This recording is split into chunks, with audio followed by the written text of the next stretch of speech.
जो व्यर्थ है उसे हम शब्दों में कह सकते हैं, सुन सकते हैं, जान सकते हैं। जो सार्थक है उसे मौन में समझा जा सकता है और मौन में ही कहा जा सकता है।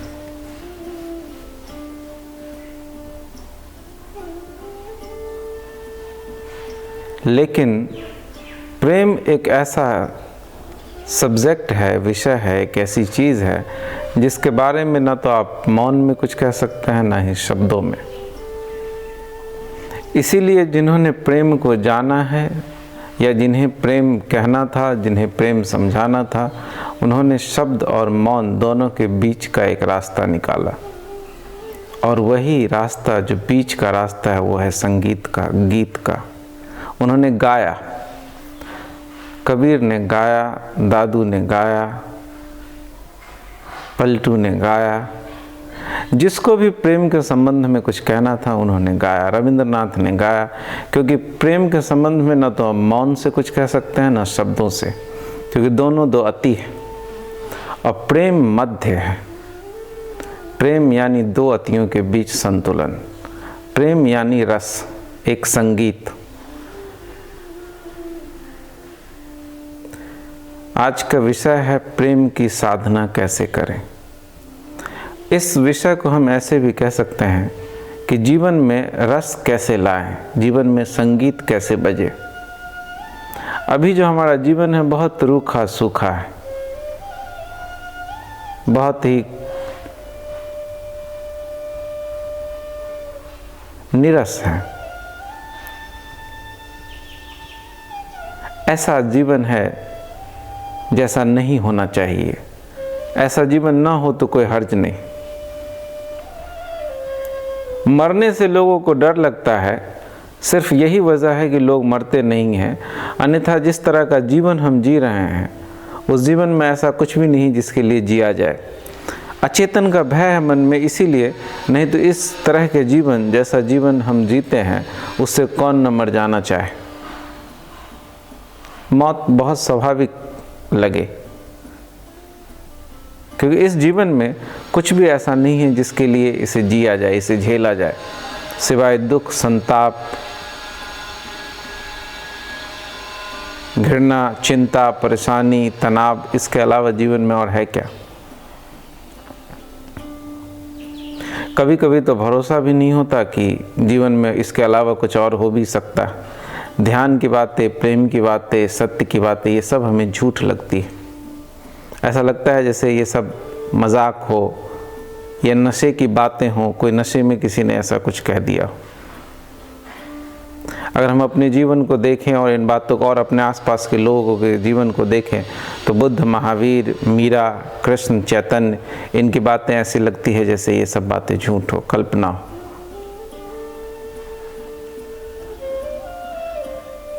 सिवाय आशा के हमारे जीवन में, सिवाय भविष्य के हमारे जीवन में सुख कहीं नहीं है, संगीत कहीं नहीं है, आनंद कहीं नहीं है। हम आनंद की उम्मीद में जरूर जीते हैं। आनंद हम सब के जीवन में है, लेकिन वो आनंद कहीं दूर किसी भविष्य में है। कल आएगा, शादी हो जाएगी तब आएगा। जिनकी शादी हो गई वो इस प्रतीक्षा में है कि बच्चे पैदा हो जाएंगे, तब आनंद आएगा, तब रस बरसेगा। जिनके बच्चे हो गए हैं उस इंतज़ार में है कि बच्चे बड़े हो जाएंगे, तब रस बरसेगा। जिनके पास पैसा नहीं हो, इस इंतज़ार में है कि पैसे हो जाएंगे, तब रस बरसेगा, कि पद मिल जाएगा, कि प्रतिष्ठा मिल जाएगी, कि इस दुनिया का सारी संपदा मेरी हो जाएगी, तब आनंद आएगा। लेकिन आनंद कभी और आएगा, अभी हमारे जीवन में नहीं है। पिछले 10-12 वर्षों से मैं ऐसे व्यक्ति की तलाश में हूँ जिसके जीवन में अभी आनंद हो। मैं मुंबई गया, वहाँ पे तरह तरह के लोगों से मिला। फिल्म इंडस्ट्री में मेरा संबंध था।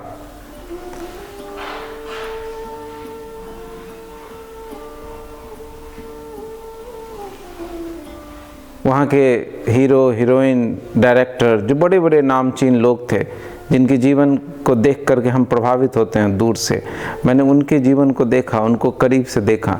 मैंने उनके जीवन में आनंद नहीं देखा, वो भी आनंद की प्रतीक्षा में, उनके जीवन में भी आनंद कभी और आएगा। कोई फिल्म हिट हो जाएगी, कोई ऐसी हिट हो जाएगी जैसी शोले हुई थी, तो शायद उनके जीवन में कभी आनंद आएगा। वो सब इंतज़ार में है। ऐसा मनुष्य ढूंढना मुश्किल है जो यह कह सके कि हाँ, मैं अभी आनंदित हूँ, इस क्षण आनंदित हूँ, अभी जो भी जीवन में सुंदरतम है वो सब मेरे जीवन में अभी और आज है। नहीं, ऐसा मनुष्य ढूंढना कठिन है। मुझे तो नहीं मिला जो यह कह सके कि आज मैं सुखी हूँ। सुखी सब भविष्य में होंगे, इस उम्मीद में जीते जाते हैं। जो थोड़े होशियार हैं, जिनको ये बात समझ में आ जाती है कि ये छलावा है, जीवन बीतता जा रहा है, वो जो भविष्य जिसकी प्रतीक्षा में हूँ वो तो आकाश कुसुम है, अभी तक आया नहीं, तो वही थोड़े समझदार और हिम्मतवर लोग हैं जो आत्महत्या कर लेते हैं। बाकी हम सब आत्महत्या नहीं कर रहे हैं, इसके पीछे सिर्फ दो कारण हैं। एक, या तो हम बहुत मूड हैं, या दूसरा हमारी आशा अभी नहीं टूटी, हम नहीं देख पा रहे हैं, या हमें मौत से डर लगता है। हम देख भी लेते हैं तो इस बात को भुला देते हैं कि ये कहीं जीवन में कुछ है नहीं, भविष्य में कुछ है नहीं। जिन मित्र का भी माइक ऑन है वो माइक ऑफ कर लें, क्योंकि इस बात को देख ले तो जीना मुश्किल है। फिर मरने के सिवाय और कोई उपाय नज़र नहीं आता, और मरने से हमें डर लगता है क्योंकि मौत अज्ञात है, मौत का हमें कुछ पता नहीं। तो आज का विषय बहुत कीमती है कि कैसे प्रेम की साधना करें। प्रेम यानी कैसे जीवन में आनंद लेकर के आएं, संगीत लेकर के आएं, कैसे सुबह से लेकर शाम तक आपके भीतर एक धुन बजती रहे, अनाहत का नाद गूंजता रहे, कैसे आपके भीतर रस बरसे, जिसको उपनिषद ने कहा रसो वैसा, कैसे आपका जीवन रस रूप हो जाए। वो सब जिसके इंतज़ार में आप हैं, जो वो सब जो भविष्य में आप सोच रहे हैं कभी घटेगा, वो कैसे अभी और यहीं हो जाए। और जो अभी और यहीं हो सकता है वही हो सकता है, बाकी कुछ हो नहीं सकता। जो आनंद आप भविष्य में खोज रहे हैं कहीं वो कभी आएगा नहीं, क्योंकि भविष्य कभी नहीं आता, तो आपका आनंद भी नहीं आएगा। भविष्य कल्पना है, इसीलिए आपका आनंद भी कल्पना है। एक शेर है कि आदमी सदियों से इंतज़ार में है कि सदी के बाद कोई बेहतर सदी का आना होगा, लेकिन वो इंतज़ार सदियों से चल रहा है, अभी तक कोई सदी आया नहीं, न कभी ऐसा आएगा।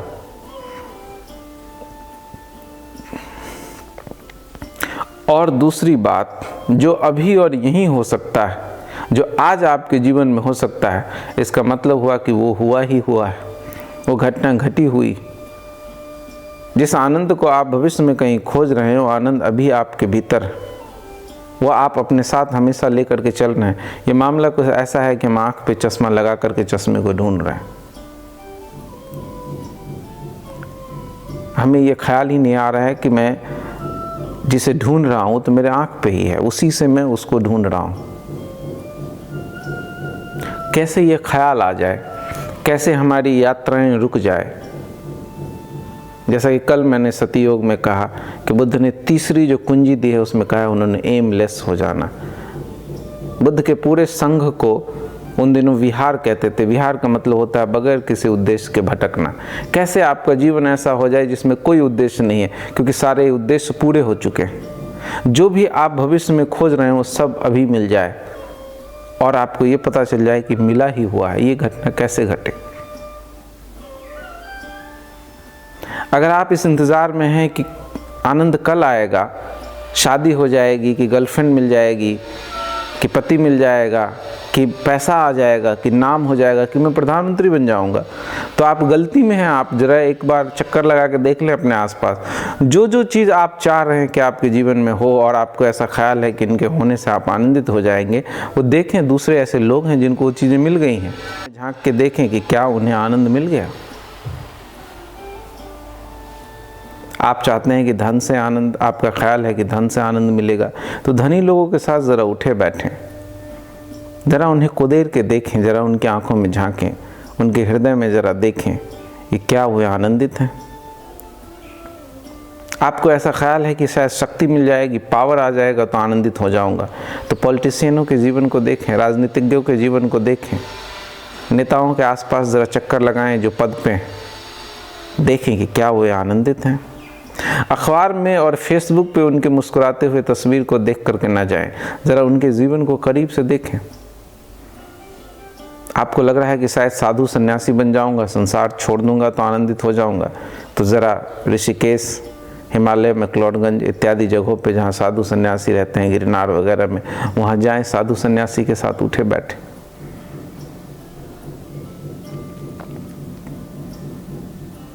गर्लफ्रेंड नहीं है तो गर्लफ्रेंड वाले को ज़रा देखें, शादी नहीं हुई तो उनको देखें जिनकी शादी हो गई। आपको लग रहा है कि पत्नी चली जाएगी, अगर शादीशुदा है कि पत्नी चली जाएगी तो आनंदित हो जाओगे, तो उन लोगों को देखें जिनकी पत्नियां चली गई। मेरे एक मित्र हैं कच्छ के, वहाँ ऐसी रवायत है कि जब किसी की पत्नी मर जाती है तो वो श्मशान तक उसे जलाने के लिए तभी जा सकता है जब वो ऐसा इरादा रखता हो कि अब वो दोबारा शादी नहीं करेगा। तो मेरे एक मित्र हैं, उनके भाई साहब सदियों से ये मना रहे थे कि उनकी पत्नी से उनका पीछा छूटे। जब उनकी पत्नी मर गई तो मेरा मित्र स्वाभाविक है ये सोच रहा था कि ये तो जलाने के लिए जाएगा क्योंकि ये दोबारा शादी करेगा नहीं, क्योंकि ये स्त्रियों से परेशान हो गया। लेकिन जब उसकी पत्नी मरी तो वो उससे पूछा कि चलो श्मशान चलते हैं, तो बोला नहीं यार, मैं थोड़ा उलझन में हूँ, और वो नहीं गया।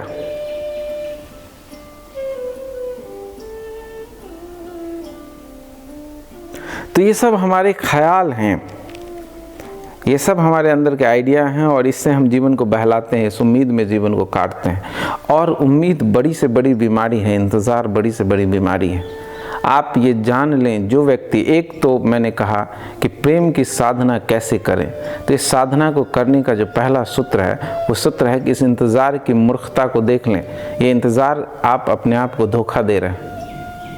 इंतज़ार का मतलब ही होता है कि आप या तो मूड हैं या आप सेल्फ डिसेप्शन कर रहे हैं, अपने आप को ही धोखा दे रहे हैं, आत्म छलावा कर रहे हैं। कहीं नहीं है, किसी भी चीज़ में नहीं है। अगर किसी भी चीज़ में होता तो ऐसी कोई चीज़ नहीं है जो आप चाह रहे हैं किसी न किसी के पास ना हो, तो उनके जीवन में जा कर के देखें, आप पाएंगे कि वहाँ आनंद नहीं है। उसको जो चीज़ मैं चाह रहा हूँ उसको मिला है, लेकिन वो आनंदित नहीं है। तो इसका मतलब है कि ये जो मैं इंतज़ार भीतर भीतर कर रहा हूँ कि ये हो जाएगा तो मैं आनंदित हो जाऊँगा, इस उम्मीद में जीवन को जी रहा हूँ, इस इंतज़ार को छोड़ना होगा। ये इंतज़ार मूर्खतापूर्ण है,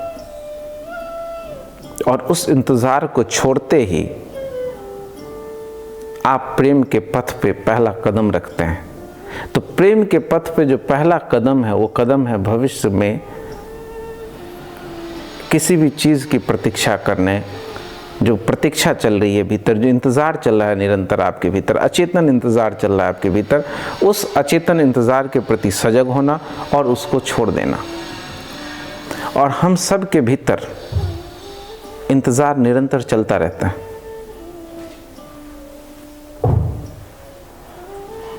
लोग इंतज़ार में होते हैं कि गर्मी की छुट्टी आएगी, फिर घूमने जाऊंगा तो आनंद मिलेगा। आप इससे पहले भी कई बार छुट्टियों में गए, गर्मी की छुट्टी आई, आनंद मिला, आनंदित हुआ जीवन। दुख को भूल जाना आनंद नहीं है, एक और बात समझें। अगर हमें थोड़ा बहुत, जिन लोगों को ऐसा ख्याल होगा कि नहीं मैं तो आनंदित हूँ, मुझे आनंद का अनुभव है, वो आपको आनंद का अनुभव नहीं है, दुख के भूलने का अनुभव है।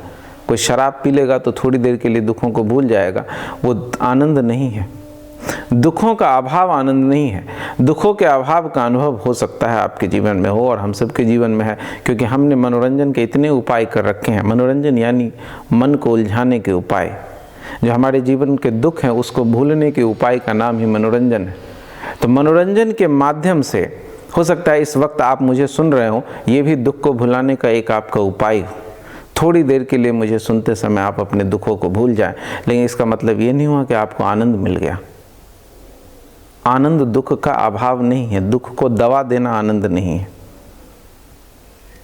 आनंद तो एक अलग ही रस है, आनंद तो जीवन की एक अलग ही शैली है।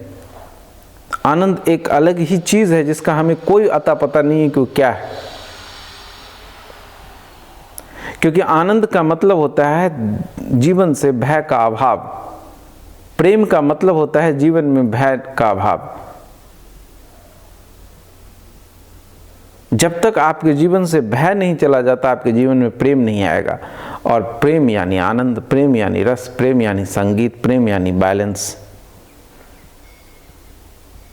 ऐसे पागल मिलेंगे जो दिन भर बोलते रहते हैं, ऐसे भी पागल मिलेंगे जो हमेशा के लिए चुप हो गए हैं। ऐसा कोई नहीं मिलेगा जो गा रहा है। आपने देखा होगा, मैं आश्रमों में देखता हूँ लोगों को, या तो बकबक करते हैं या मौन में चले जाते हैं। गाते हुए सन्यासी को भी मैंने आज तक नहीं देखा, क्योंकि गाना एक तीसरी बात है। गाने के लिए भीतर आनंद चाहिए। गाने का मतलब है कि आपने मौन और ध्वनि शब्दों के बीच में एक बैलेंस बना लिया। वो बैलेंस कठिन है। मौन हो जाना, मेरे को पास लोग आते हैं बोलते हैं मैं 21 दिनों के लिए मौन में जा रहा हूँ। बोले कि जाओ, शौक से जाओ, गधे हो जाओगे। सारे गधे मौन में रहते हैं हमेशा। जानवर हो जाओगे, जानवर बोलते नहीं। या तो हम दिन भर बकबक कर सकते हैं या फिर हम मौन हो सकते हैं। ये दो अति हमारे लिए सुलभ है, ये दो अति हमारे लिए सहज है। लेकिन मध्य में आ जाना, शब्दों और मौन के बीच में सामंजस्य स्थापित कर लेना, वो सामंजस्य ही संगीत है। ये बड़ा कठिन है, यह साधना है। और इस साधना का जो पहला सूत्र मैं आपको दे रहा हूँ, वो सूत्र है कि भीतर के इंतज़ार के प्रति सजग होना। कि देखें कि मेरे भीतर निरंतर किसी न किसी रूप में इंतज़ार चल रहा है। मैं किसी न किसी रूप में भविष्य में किसी चीज़ के घटित होने का इंतज़ार कर रहा हूँ। उस इंतज़ार के प्रति सजग होना और देखना कि यह इंतज़ार मूर्खतापूर्ण है।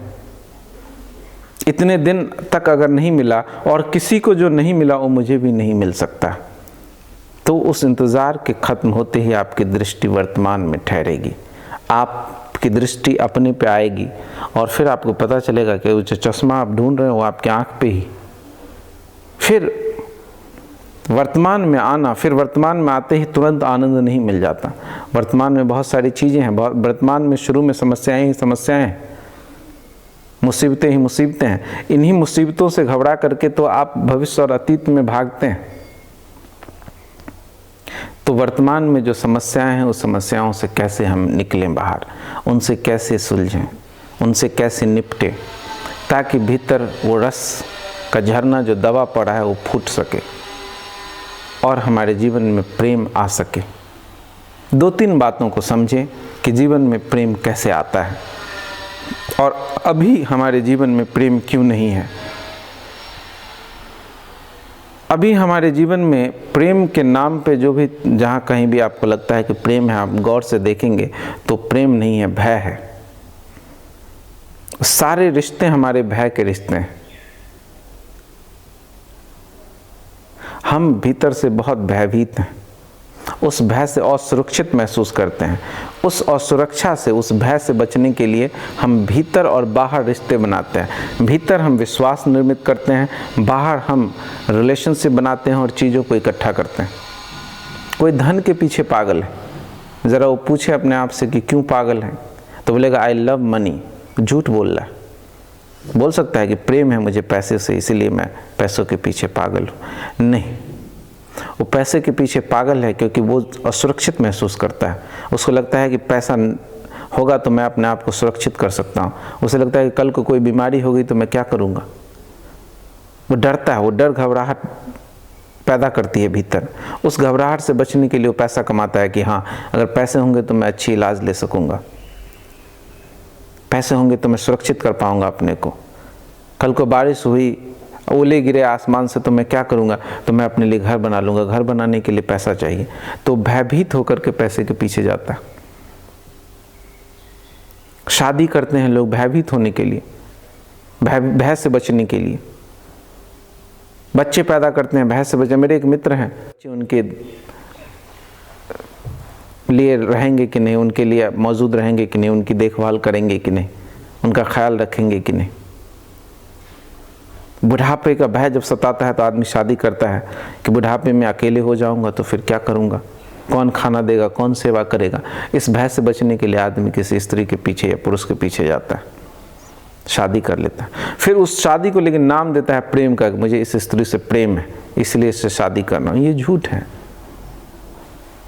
आपके जीवन में यदि भय है, आपके हृदय में अगर भय है कहीं भी किसी भी रूप में, तो आप किसी से प्रेम नहीं कर सकते। भयभीत आदमी प्रेम नहीं कर सकते। हालांकि एक मूर्खतापूर्ण कहावत चलती है, शायद मानस में ये बात लिखी हुई है, लेकिन मानस में लिखे होने से कोई बात सच नहीं हो जाती कि भय बिनु प्रीत न होए। ये बात एकदम झूठ है, क्योंकि जहाँ भय है वहाँ तो प्रीत हो ही नहीं सकता, वहाँ तो सौदा है, वहाँ तो छलावा है। तो बाहर जो भी हम इकट्ठा कर रहे हैं, जो भी चीज़ें, पजेशंस और रिश्ते जो हम निर्मित करते हैं, नए नए रिश्ते निर्मित करते हैं, अकेलेपन से घबराते हैं, दोस्त को फ़ोन कर लेते हैं, बोलते हैं कि दोस्त मुझे तुम्हारी याद आ रही थी। यह बात झूठ है, आपको याद नहीं आ रही थी, आप अपने अकेलेपन से घबरा करके फ़ोन कर रहे हैं। तो बाहर का जो भी हमारा फैलाव है वो भय से है। भीतर जब हम भीतर भी इसी तरह के हम आइडियाज़ निर्मित करके रखते हैं भय से बचने के लिए। कोई मानता है कि पुनर्जन्म होता है, ये विश्वास, ये आइडिया उसने कहाँ से लिया है? ये सोचने वाली बात है कि क्यों कोई मानता है कि पुनर्जन्म होता है, क्यों कोई मानता है कि भगवान हमारी रक्षा करेंगे। ये सब मान्यताएं भगवान हैं जो इसने हमें बनाया है और हमारी रक्षा, ये सारे भगवान, ये सारे आइडियाज़, ये बिलीफ सिस्टम, ये नेशनलिज्म, ये वो फलाना ठिकाना, ये सब क्या है? ये सब भय के द्वारा निर्मित किए गए हैं। आपको डर लगता है मरने से, आपको पता है कि आप एक दिन मर जाएंगे। बड़ी खतरनाक बात है, ये भयावह बात है कि हम मिट जाएंगे हमेशा हमेशा के लिए। तो इस भय से बचने के लिए हम अपने भीतर एक विश्वास निर्मित करते हैं कि नहीं पुनर्जन्म होगा, हम फिर बच जाएंगे, नहीं हम भगवान के पास स्वर्ग में चले जाएंगे। कि जीवन में हम घबराते हैं अकेलेपन से, तो हम एक आइडिया बना करके रखें, नहीं भगवान हमारी रक्षा कर रहा है, हम एक मूर्ति बना करके उसकी पूजा करते हैं। हम भले ही कहें कि मुझे भगवान से प्रेम है, लेकिन प्रेम नहीं है, आप भयभीत हैं भीतर से। आप अगर अपने जीवन को देखें तो आप पाएंगे कि आपके जीवन में सब तरफ भय है। आप जो भी कर रहे हैं वो भयभीत होकर के कर रहे हैं। और इस भय के पीछे भयभीत क्यों है हम? तो आपको दूसरी बात जो अपने जीवन में नजर आएगी वो नजर आएगी ग्रीड, लालच। क्योंकि आपके भीतर भयंकर लालच है, क्योंकि जो है वो कहीं खो न जाए। लालच का मतलब होता है कि जो है वो खो न जाए, या जो नहीं है वो मिल जाए। जैसे ये तय है कि हम मरेंगे, लेकिन हमारा लालच कहता है नहीं जीवन हमेशा चलती रहे। तो फिर इस लालच की वजह से मरने से भय लगता है। जिस आदमी को ये लालच नहीं, जीने का लोभ नहीं है, उसको मरने से क्या डर लगेगा? तो लोभ और भय दो पंख हैं जिसके सहारे हम जीवन में फड़फड़ाते हैं, लेकिन ये पंख इतने भारी हैं कि आप फड़फड़ा तो जरूर सकते हैं, लेकिन उड़ान नहीं भर सकते। ये आपको कभी उड़ने नहीं देंगे, आपको जीवन में कभी कुछ ठीक से करने नहीं देंगे। आप चाहते हैं कि आप पेंटिंग करें, लेकिन फिर आपको भय पकड़ता है कि पेंटिंग करूंगा तो इससे पैसे अधिक नहीं आएंगे, पैसे अधिक नहीं आएंगे तो जीवन कैसे चलेगा। तो आप पेंटिंग छोड़ देते हैं, आप नौकरी पकड़ लेते हैं, क्लर्क बन जाते हैं। फिर आप क्लर्क तो बन जाते हैं, लेकिन जो हृदय पेंटिंग करना चाहता है वो क्लर्क बन के कभी आनंदित नहीं रह सकता। हम सब ने भय की वजह से जीवन में समझौतों पे समझौते किए हैं, सब जगह समझौता किया, और ये समझौतों से भरा जीवन कभी भी आनंदित जीवन नहीं हो सकता। आप देखें आपने जीवन में जो किया सब समझौता है, क्योंकि सब कुछ आपने डर के किया। आप करना कुछ चाहते थे, किया आपने कुछ और, और यही आपके जीवन की त्रासदी है, यही आपके जीवन का संताप है। कई बार आप इस डर से कुछ का कुछ कर लेते हैं कि लोग क्या कहेंगे। कई बार आप इस डर से कुछ का कुछ कर लेते हैं कि भविष्य में क्या होगा। भविष्य का डर, लोगों का डर, समाज का डर, भगवान का डर, मंदिर मस्जिद का डर, सभी डरों ने आपके जीवन पे चारों तरफ से हमला कर रखा है। और इन सब डरों को मनाते, फुसलाते, बहलाते आप जीवन को किसी तरह घसीट के जीते हैं। ये घसीटता हुआ जीवन कभी भी आनंदपूर्ण नहीं हो सकता। आनंदित होने का जो पहला शर्त है जीवन में प्रेम को लाने का जो पहला शर्त है, वो शर्त यह है कि आपका जीवन भय मुक्त हो, लालच से मुक्त हो। अगर भय और लोभ की छाया भी आपके जीवन में है तो आप कभी भी आनंदित नहीं हो सकते। और आप देखेंगे सभी जगह जहां आप प्रेम कहते हैं वहां भी भय है। एक बाप अपने बेटे से कहता है कि तुम नौकरी करो, क्योंकि तुम पेंटिंग मत करो, तुम एक्टिंग करने मत जाओ, मैं चाहता हूं तुम नौकरी करो। और बाप ये कहता है कि मैं तुमसे ऐसा कह रहा हूं क्योंकि मैं तुमसे प्रेम करता हूं। लेकिन बाप झूठ बोल रहा है, प्रेम की वजह से उसको मना नहीं कर रहा है एक्टिंग करने से या पेंटिंग करने से, वो भय की वजह से मना कर रहा है कि उसको डर है कि बेटा अगर एक्टिंग करेगा, पेंटिंग करेगा तो पहला तो भय है कि लोग क्या कहेंगे, दूसरा भय है कि इससे उसको पैसा आएगा कि नहीं, फिर तीसरा भय इसको अगर इसी को पैसा नहीं आएगा तो हमको क्या खाक देगा, तो और ये अगर पैसा नहीं देगा, मेरी देख रेख नहीं करेगा तो मैं तो मर जाऊँगा। तो फिर उसको मना करता है, लेकिन वो इसका नाम देता है कि आई एम केयरिंग, मैं तुमको समझ रहा हूँ, मैं तुमको सही सलाह दे रहा हूँ क्योंकि मैं तुमसे प्रेम करता हूँ, इस चक्करों में मत पड़ो। अपने हृदय की मत सुनो, खोपड़ी की सुनो, बुद्धि की सुनो, वो करो जिससे पैसा आए, जिससे जीवन सुरक्षित हो। अब बेटे के सामने समस्या है कि अगर वो बाप की ना सुने, अपनी सुने तो लोग थू थू कहेंगे, और अगर बाप की सुन ले तो उसका जीवन खत्म हो जाता है। फिर ऐसा जीवन आनंदित जीवन नहीं हो सकता। ऐसे जीवन में पुलक के पंख नहीं लग सकते। ऐसे जीवन में आप ऊंचाइयां नहीं छू सकते। ऐसा जीवन तो घसीट घसीट के जैसे आप जी रहे हैं, जैसा ऐसा जीवन वैसा ही हो सकता है जैसा हम जी रहे हैं। तो भय और लोभ दो वो चट्टानें हैं जिसने प्रेम के झरने को रोक रखा है। तो जीवन से भय और लोभ को हटाना होगा। भय और लोभ को हटाने के लिए थोड़ा इसको समझना पड़ेगा कि भय और लोभ है क्या, क्योंकि इनको समझना ही इनसे मुक्त होना है। तो एक तो चीज़ मैंने आपसे कहा कि भीतरी जो इंतज़ार है आनंद की, कि भविष्य में कभी आनंद मिलेगा, ये हो जाएगा तो मैं शायद आनंदित हो जाऊंगा, इस इंतज़ार को, इस ख्याल को छोड़ें। ऐसा कभी न हुआ न कभी होगा। भविष्य में कभी कुछ नहीं होता। भविष्य में सिर्फ एक चीज़ सुनिश्चित है और वो है मौत। सोग्याल रिम्पोचे ने अपनी किताब Tibetan book of living and dying में लिखा है कि एवरीथिंग इज पॉसिबिलिटी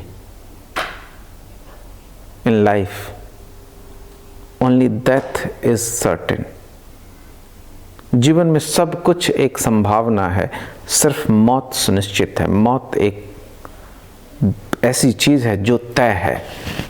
उसके अलावा, मौत के अलावा कुछ भी जीवन में सुनिश्चित नहीं है, कुछ भी जीवन में सर्टेन नहीं है, सब एक पॉसिबिलिटी है।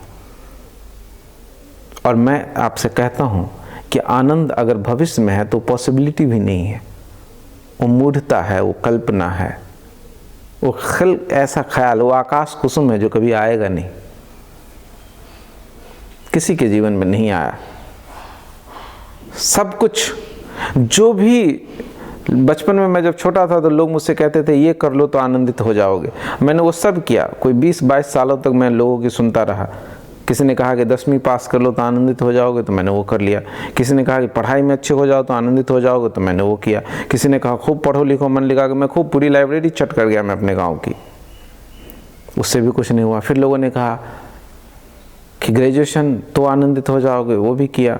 नौकरी से तो गर्लफ्रेंड मिलेगी तो आनंदित हो जाओगे, तो नौकरी मिलेगी तो ये मिलेगा तो वो मिलेगा। बहुत दिनों तक मैं इन सब चक्करों में पड़ा रहा। मैंने देखा कि इस सब से कुछ नहीं होता। सिर्फ एक चीज करने से जीवन में आनंद आता है, वो है अपनी सुनने से, वो करने से जिसे आप पसंद करते हो, जिसे आप प्रेम करते हो, जो करने में आपको मजा आता है।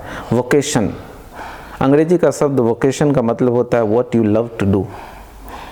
अगर आप जीवन में वही करते हैं जो आपको करना पसंद है तो ही जीवन में आनंद आ सकता है। तो आपको ढूंढना पड़ा। और हम सब जीवन में वो कर रहे हैं जो दूसरों को पसंद है, जो दूसरों को ठीक लगता है, जिससे जीवन सुरक्षित होता है। पसंद का सवाल ही नहीं। हो सकता है पसंद आपको पेंटिंग करना हो और आप कर रहे हैं कलर। डॉक्टरी में पैसा है, पैसा क्यों चाहिए? क्योंकि जीवन को सुरक्षित करना है। और एक बात आप समझें कि आप ये सब करते हैं क्योंकि आप जीवन को सुरक्षित करना चाहते हैं, और जीवन को सुरक्षित किया नहीं जा सकता। जीवन को किसी भी तरह सुरक्षित आप नहीं कर सकते हैं। सुरक्षा सिर्फ कब्र में। जीवन का मतलब ही होता है और सुरक्षा। बैंक में आपके पैसे हैं, आप सुरक्षित महसूस करते हैं। कल को सरकार का दिमाग खराब हो जाए, बोले कि पैसे किसी का नहीं, सारे पैसे स्टेट के हैं, या पैसे को इनवैलिड घोषित करते, या बैंक दिवालिया हो जाए। आप रिलेशनशिप में सुरक्षित महसूस करते हैं, पत्नी के सोचते हैं मेरी पत्नी है, आप सुरक्षित महसूस करते, कल को मना कर दे, बोले कि तुम्हारे साथ नहीं रहना। ये चीज़ भी आपको दिखता है। आप एक तरफ जीवन को सुरक्षित करने की कोशिश करते हैं, सब तरफ से सुरक्षित करते हैं, रिश्तों से, धन से, संपत्ति से। दूसरी तरफ आपको ये भी दिखता है कि इससे जीवन सुरक्षित हो नहीं रहा। लोग बहुत घबरा गए थे जब सुशांत सिंह राजपूत ने आत्महत्या किया, या इरफान जब मर गए। क्यों? मेरे कई मित्रों ने मुझे फ़ोन किया, फिल्म इंडस्ट्री के कई मेरे दोस्तों ने मुझे फ़ोन किया, बहुत घबराए हुए थे। मैंने पूछा इतने क्यों घबराए हुए? मेरे नहीं है, अरे इरफान भाई मर गए, सुशांत आत्महत्या कर लिया। बोले इतने लोग मरते हैं, इतने लोग आत्महत्या करते हैं, तब तो तुम नहीं घबराते। सुशांत सिंह और इरफान से तुम इतने क्यों घबरा गए? तुम इसलिए घबरा गए क्योंकि तुम जो चीज़ से सोचते हो कि जीवन सुरक्षित होगा, वो सारी चीज़ें इन दोनों के पास थी, फिर भी इनका जीवन सुरक्षित नहीं हो पाया। तुम सोचते हो कि पैसे से तुम बच जाओगे, इरफान के पास बहुत पैसा था फिर भी मर गया। तुम सोचते हो सफल हो जाऊंगा तो सुखी हो जाऊंगा, सुशांत बहुत सफल था फिर भी अवसाद से ग्रसित होकर मरा। तुम घबराए हुए हो इस बात से कि तुम्हारे सपने टूट रहे हैं, लेकिन तुम अपने सपनों को फिर निर्मित कर लोगे, फिर तुम करवट ले लोगे, फिर तुम मानने लगोगे कि नहीं जीवन सुरक्षित किया जा सकता। जीवन कुछ भी करके सुरक्षित नहीं किया जा सकता। जीवन का मतलब ही होता है जो असुरक्षित है। इस जगत में अगर कुछ सुरक्षित हो सकता है तो वो है मौत में। मौत बहुत सुरक्षित है, मुर्दे से ज़्यादा सुरक्षित इस जगत में और कोई नहीं है। और जो आदमी भी सुरक्षा के पीछे बहुत भागेगा वो धीरे धीरे मुर्दा होता जाएगा। और हम सब मुर्दे बने हुए हैं। मुर्दे आनंदित नहीं होते, मुर्दे के हृदय में प्रेम नहीं होता। आप जब कहते हैं कि मेरे हृदय में प्रेम नहीं है, मैं आनंदित नहीं हूँ, तो आप ठीक ही कहते हैं। कैसे हो? क्योंकि आप मरे हुए। क्यों आप मरे हुए? क्योंकि आपने जीवन को सुरक्षित करना चाहा, और जीवन का स्वभाव है और सुरक्षा, आप इसे सुरक्षित कर नहीं सकते। ये बहुत बड़ा घन चक्कर है। जो हो नहीं सकता उसको करने की कोशिश में आपने अपने जीवन को नर्क कर लिया। तो पहली तो बात यह कि भीतर जो इंतजार चल रहा है, सतत इंतजार चल रहा है कि भविष्य में कभी ये घटित होगा, वो घटित होगा, उस इंतजार को छोड़ें। दूसरी बात ये समझें कि जीवन को सुरक्षित नहीं किया जा सकता, तो सुरक्षित करने के सारे उपाय को छोड़ें। ज़रूरतों को पूरा करें। पैसा ज़रूरत पूरी करने के लिए चाहिए, जीवन को सुरक्षित करने के लिए नहीं। क्योंकि कितना भी कर लें, अमेरिका आप सोचते हैं कि धन हो जाएगा तो कोई बीमारी होगी तो अमेरिका जाके इलाज कराऊंगा। क्या अमेरिका में लोग नहीं मरते? इस साल तो बहुत बड़े बड़े दिग्गज लोग मरे। फिल्म इंडस्ट्री से कितने लोग चले गए। क्या उनके पास पैसे नहीं थे? पैसा था, मेडिकल इंश्योरेंस करवा रखा था, इस देश के बेस्ट डॉक्टरों से उनका संपर्क था, इस देश के बेस्ट अस्पतालों में उन्होंने अपना इलाज करवाया, फिर भी मर गए। तो फिर आप कैसे ये सोच रहे हैं कि धन से आप जीवन को सुरक्षित कर लेंगे? आपको लगता है कि रिश्ते में सुरक्षा है, धन से रिश्तों की सुरक्षा होती है। तो ये जो बड़े बड़े स्टार हैं, जो करोड़पति हैं, उनकी पत्नियां उनको क्यों छोड़ देती? आपको लगता है कि मैं शरीर बना लूँगा, इससे जीवन में सुरक्षा आ जाएगा? तो बड़े बड़े बॉडी बिल्डर हैं, ये पता नहीं कैसी कैसी बीमारियों से मरते हैं, इनकी भी पत्नियां इनको छोड़ देती हैं। अरबपति लोगों को मैंने देखा है, उनका रिश्ता बिखर जाता है। और आप सोचते हैं कि धन होगा तो रिश्ता बन जाएगा, ये होगा तो सुरक्षित जीवन। जीवन सुरक्षित होता ही नहीं है। ये मैं नहीं कह रहा हूँ कि वो गलत कर रहे हैं। जो नहीं होता है वो हम सब कर रहे हैं, वो भी वही कर रहे हैं, हम भी वही कर रहे हैं।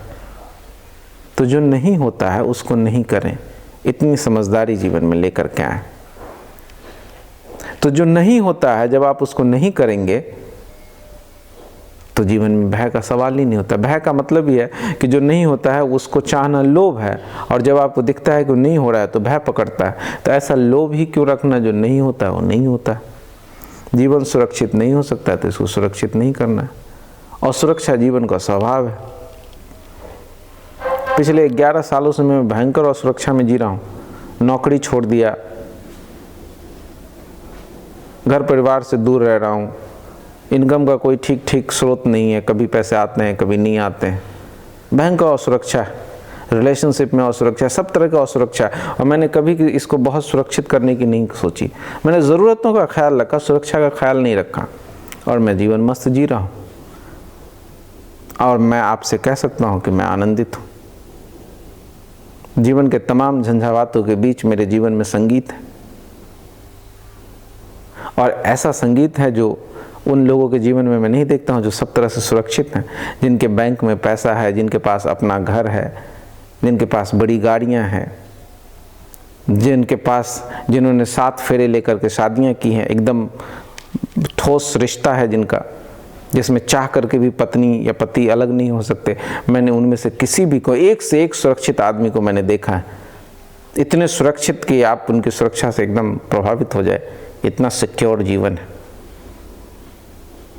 जिनके पास ज़मीन है, लोग ज़मीन से लगता है कि ज़मीन को कल को कुछ हो जाएगा तो लोग सोना भी खरीद के रख लेते हैं, तो उनके पास सोना भी है, बैंक बैलेंस भी है, तो शेयर में पैसा है, म्यूचुअल फंड में है, तो इसमें है, उसमें, सब तरह से जीवन को सिक्योर कर लिया कि एक उपाय अगर फेल हो जाए तो दूसरा उपाय काम आएगा।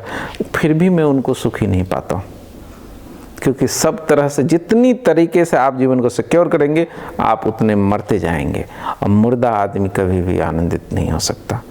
आनंदित होने की जो पहली शर्त है वो है आपका जिंदा होना, और जिंदा होने की जो पहली शर्त है वो शर्त है असुरक्षा में उतरना।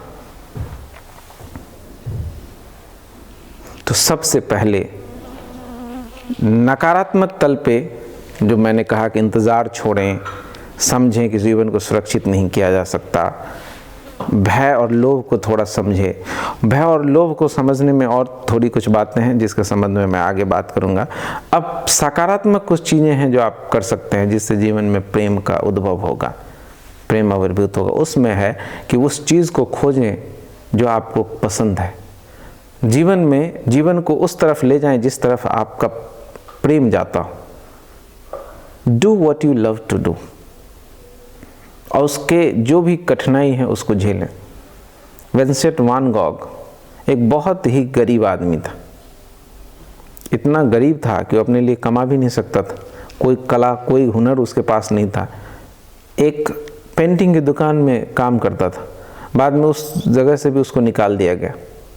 खुद जब पेंटिंग करना शुरू किया तो पेंटिंग उसे पसंद था, और कई रोजगार उसने ढूंढे, उस समय उसका मन नहीं लगता था। अंत में उसको पाया कि उसके अंदर पेंटिंग करने की ललक है, पेंटिंग से उसे प्रेम है। आर्ट गैलरी में जब काम करता था तो लोग जब पेंटिंग खरीदने के लिए आता था तो बड़ा आश्चर्यचकित होता था कि लोग कीमत देख के पेंटिंग लेते हैं, कीमत देख के उनको लगता है कि जिसकी कीमत ज़्यादा है वो पेंटिंग ज़्यादा अच्छी है। और बड़ा हैरान होता था कि जो पेंटिंग सच में अच्छी होती थी वो लोगों को अच्छी नहीं लगती थी, क्योंकि उस पर आमतौर पे कीमत कम होता था, अच्छी चीज़ों की परख बहुत कम लोगों के।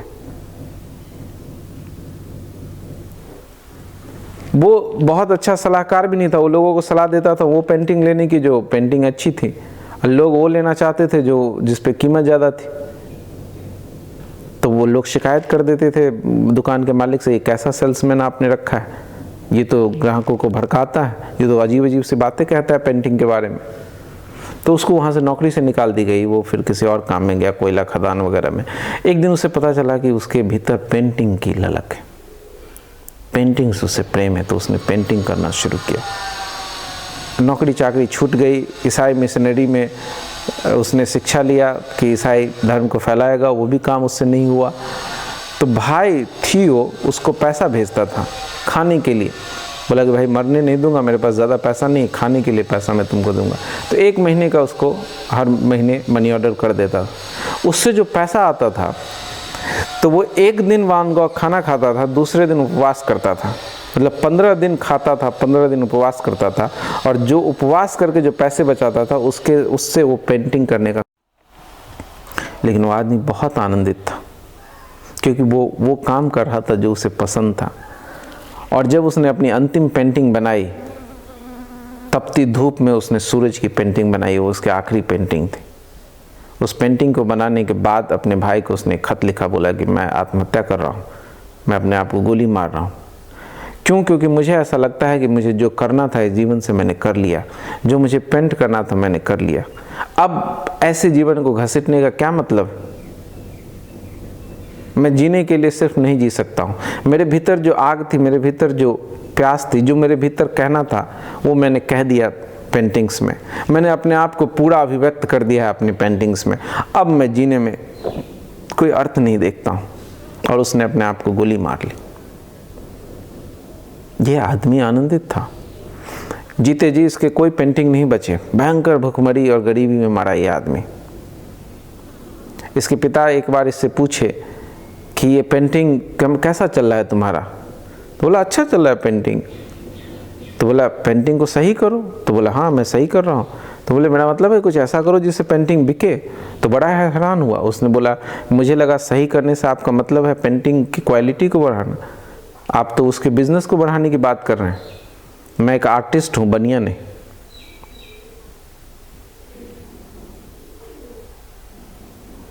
तो इंटेलिजेंस डेवलप करें अपने जीवन में और खोजें उस चीज़ को जिस चीज़ को करना आप सच में चाहते हैं, जिधर आपका प्रेम सहज बहेगा। और उस चीज़ को खोजने का जो सरल सूत्र है, वो सूत्र यह है कि कल्पना करें कि अगर पैसे जैसी कोई चीज़ इस दुनिया में नहीं होती, क्योंकि सारी सुरक्षा का संबंध पैसों से है। पैसा सुरक्षा का प्रतीक है। तो मान ले पैसा, अगर पैसे जैसी कोई चीज़ नहीं होती तो आप क्या करना पसंद करते? फिर जो आपका दिल कहे कि हाँ मैं अगर पैसे वैसे कमाने का चक्कर नहीं रहता, जीवन में सुरक्षित करने का चक्कर नहीं रहता, तो मैं ये करता। अगर मैं डरता नहीं तो मैं ये करता। फिर उस चीज़ को करने की हिम्मत जुटाएं, उस तरफ जीवन को ले जाएं। उसको करने से जीवन में प्रेम आएगा, एक उत्फुल्लता आएगी, क्योंकि आपने भय को त्यागा। भय को त्यागना मतलब इस चीज़ को समझना है कि भय मूर्खतापूर्ण है। भय यानी जीवन को सुरक्षित करने की कोशिश। अब हम जीवन को लोभ के कारण सुरक्षित करना चाहते हैं, और जब हमें दिखता है कि सुरक्षित नहीं हो सकता, जीवन तो भय पकड़ता है। लेकिन आप समझें, जीवन का मतलब ही होता है जो सुरक्षित नहीं हो सकता। तो आपकी कोशिश ही नासमझी की है। इसीलिए जब मैं लोगों को सती योग करवाता हूँ तो बुद्ध अपने सन्यासियों को कहते थे रोज़ सुबह उठ करके इन 4-5 बातों पे ध्यान करो, जिसको उन्होंने पंच महाबोध कहा। उन 5 बातों में 4 बातें भय से संबंधित हैं कि पहले अपने भीतर के भय को ख़त्म करो, भय के प्रति सजग हो, क्योंकि जब तक भय है तब तक तुम्हारे जीवन में करुणा पैदा नहीं हो सकता। करुणा यानी प्रेम का पराकाष्ठा। प्रेम का सबसे सुंदरतम फूल है करुणा।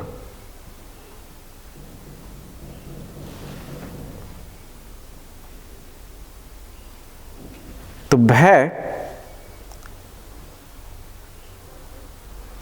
लोभ दो एक ही सिक्के के पहलू हैं। इसको थोड़ा समझें और फिर जीवन में उस चीज़ को लाने की दिशा में काम करें जिससे आपको प्रेम है। उधर जीवन को ले जाएं जिधर आपका प्रेम, आपका पसंद, आपकी जो सहज प्रवाह है जीवन के, उधर जाती है। भय से होकर प्रभावित होकर के जीवन के कोई भी निर्णय ला लें। अब है भय से इतने आसानी से आप मुक्त नहीं हो पाएंगे। इतना आसान होता भय से मुक्त होना तो फिर क्या था। भय से मुक्त होने के लिए थोड़ा मन को समझना पड़ेगा, थोड़ा भय को समझना पड़ेगा। अगर मुझे किसी पंछी को समझना है तो मैं क्या करूँगा? मान लीजिए एक पक्षी है जिसको मैं समझना चाहता हूँ, एक गुलाब का फूल है जिसे मैं समझना चाहता हूँ, तो मैं क्या करूँगा? मैं उस गुलाब के फूल के करीब जाऊँगा, उसको देखूँगा, उसको ऑब्जर्व करूँगा, उसके पंखुड़ियों को देखूँगा, पत्तियों को देखूँगा, जिस पौधे से वो निकला है उसको देखूँगा, उस मिट्टी को थोड़ा समझूँगा, मैं उसको एग्जामिन करूँगा, उसको समझूँगा। तो भय से मुक्त होने का जो उपाय है वो है भय को समझना। भय को समझने के लिए आपको भय से भागना बंद करना पड़ेगा।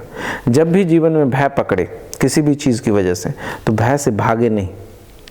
किताब खोल के ना बैठ जाए, टीवी चला के ना बैठ जाए, जो भी भय मान लीजिए आप अकेले घर में बैठे हैं, आपको भय पकड़ लिया अकेलेपन का, भय पकड़ लिया भविष्य का कि भविष्य में मेरा क्या होगा, भय पकड़ लिया कि कहीं मुझे कोई बीमारी ना हो जाए, कि ये ना हो जाए, वो ना हो जाए। 25 तरह का भय है जो पकड़ लेगा आपको। साइकोलॉजिकल भय। एक रियल भय है वो फिजिकल भय बहुत, वो उतनी बड़ी समस्या नहीं। मान लीजिए आपके सामने सांप आ गया, भयभीत होकर पीछे हट गए, ये भय समस्या नहीं है। समस्या है वो भय जो आप चेयर पे बैठ करके सोचते रहते हैं कहीं सांप ना काट ले, और इस डर से आप घर से बाहर नहीं निकलते हैं। ये साइकोलॉजिकल भय बीमारी, आप समझे। एक भय जो प्रकृति ने आपको दिया है वो भय समस्या नहीं है। भय, मैं उस भय की बात कर रहा हूँ जिस भय की चिंतना आपके भीतर निरंतर चलती रहती है, जिसके बारे में आप सोचते रहते हैं, जो आपकी पैरालाइज की हुई है आपको, जो काल्पनिक भय है आपके जीवन में। सांप अभी है नहीं लेकिन उसके बारे में आप सोच रहे हैं, इस भय की मैं बात कर रहा हूं। तो इस तरह के भय जब पकड़े तो उस भय के थोड़ा करीब जाएं। उस समय ध्यान करने के लिए नहीं बैठ जाएं, भय से मुक्त होने के लिए। उस समय भय को समझना ध्यान है, आप इस चीज को भी समझें। भय से बचने के लिए जो भी आप करेंगे उससे वो ध्यान नहीं है। भय के करीब जाना, भय को समझना, भय को थोड़ा एग्जामिन करना ध्यान है। तो देखें अपने भीतर कि भय क्या है, भय की वजह से मेरे भीतर क्या हो रहा है। इस प्रक्रिया को बुद्ध कहते हैं यथाभूतम। जो है उसके साथ हो। आंखें बंद कर लें और देखें कि क्या हो रहा है भय की वजह से मेरे भीतर। भय क्या है, कैसे ये पैदा हो रहा है मेरे भीतर। अपनी सांसों को देखें, अपने विचार को देखें, अपने फीलिंग्स को देखें, अपने शरीर को देखें, अपने सभी सेंसेस से उस सेंसेशन को, जिसको आप भय कह रहे हैं, उस सेंसेशन को ऑब्जर्व करें। उस ऑब्जर्वेशन में ही आप भय से मुक्त हो जाएंगे। मान लीजिए कोई लड़का है, उसके पिता उसको कहते हैं कि अगर तुमने क्रिकेट खेला तो तुमको पैसा देना बंद कर दूंगा, देख लो। तो उसको भय पकड़ता है, अरे बाप रे, या तुमको घर से निकाल दूंगा, उसको भय पकड़ता है। और उस भय की वजह से वो क्रिकेट खेलना बंद कर देता है, और जो उसके बाप कहते हैं वो करने लगता है। लेकिन अगर उस बच्चे को ये पता हो कि भय को कैसे देखा जाए, भय के पार कैसे जाया जाए, तो वो फिर बाप की बात मान करके क्रिकेट खेलना बंद नहीं करेगा। उस भय को समझेगा, उसके पार जाएगा, भय मुक्त होकर के जीवन जिएगा, जीवन में फुल स्टेप लेगा। और भय मुक्त होने का जो उपाय है वो भय का अवलोकन है।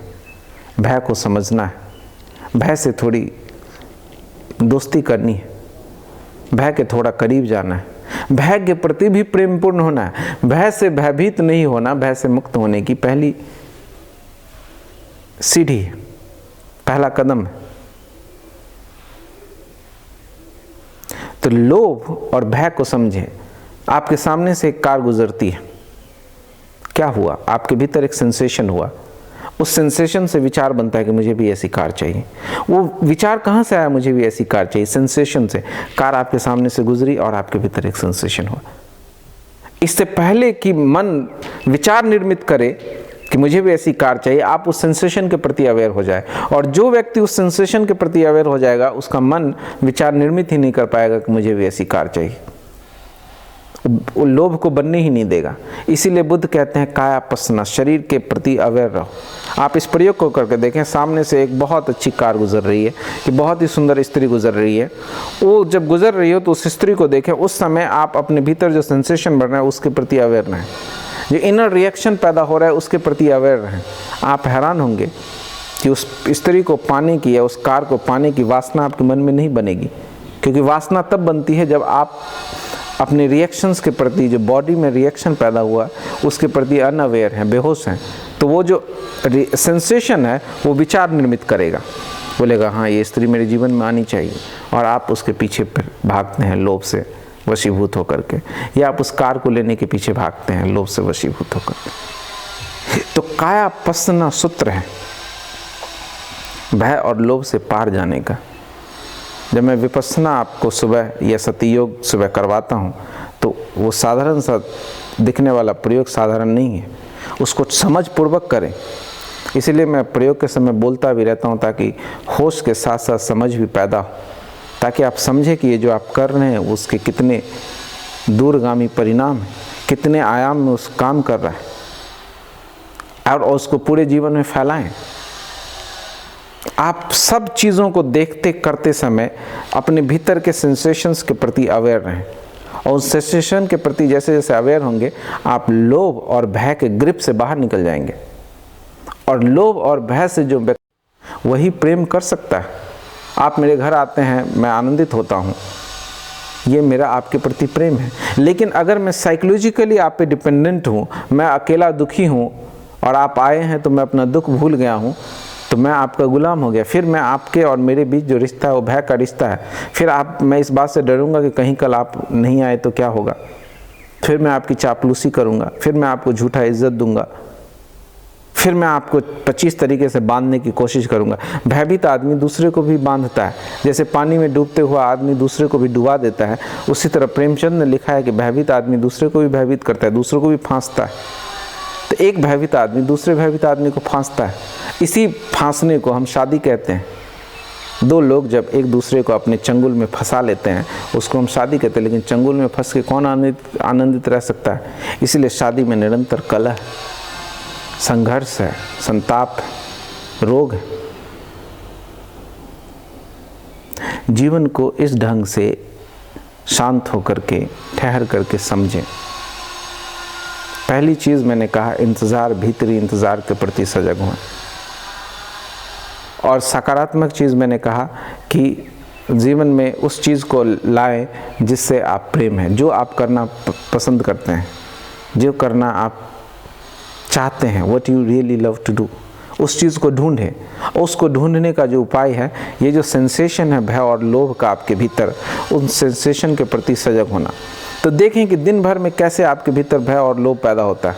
आप फेसबुक खोल के बैठते हैं, उसमें भी देखें, आपको तुरंत पता चलेगा। फेसबुक पे आपने देखा कि कोई किसी का पोस्ट देखा कि इन न्यूयॉर्क, आपके भीतर एक सेंसेशन पैदा हुआ, जेलेसी। वो सेंसेशन इमीडिएटली एक थॉट बनेगा कि मैं भी न्यूयॉर्क जाऊंगा। लेकिन वो थॉट तब बनेगा जब आप उस सेंसेशन के प्रति बेहोश रहेंगे। आप सजग हैं उन सेंसेशन के प्रति, उस संवेदनाओं के प्रति, जो भी घटित हो रहा है आप सजग हैं, तो विचार में नहीं बदलेगा, लोभ क्रिएट नहीं होगा, आपके जीवन की यात्रा गलत दिशा में नहीं होगी, आप ईर्ष्या से प्रेरित होकर के जीवन में आगे नहीं बढ़ेंगे। वो उसी समय उसका खात्मा हो जाएगा। उसी समय होश की अग्नि से आप उसको जला देंगे। होश की अग्नि से भय और लोभ को जला दें, फिर जो पीछे बच जाता है वही प्रेम है। तो होश की अग्नि से भय और लोभ को जलाना प्रेम की साधना है। फिर आपके जीवन में गीत है, फिर संगीत है, फिर तो झरो दसों दिश मोती, फिर तो दसों दिशाओं से मोती झरते हैं। फिर तो कबीर की तरह आप भी कहते हैं कि हजार हजार सूरज उगे। लेकिन भय और लोभ के रहते जीवन में प्रेम नहीं हो सकता। उम्मीद और इंतजार के रहते जीवन में प्रेम नहीं हो सकता। इन चार, उम्मीद, इंतजार, भय और लोभ, इन चार के प्रति सजग होएं। इन चार से अपने को ऊपर उठाएं तो पांचवा सदा आपके पास है, पांचवा प्रेम है।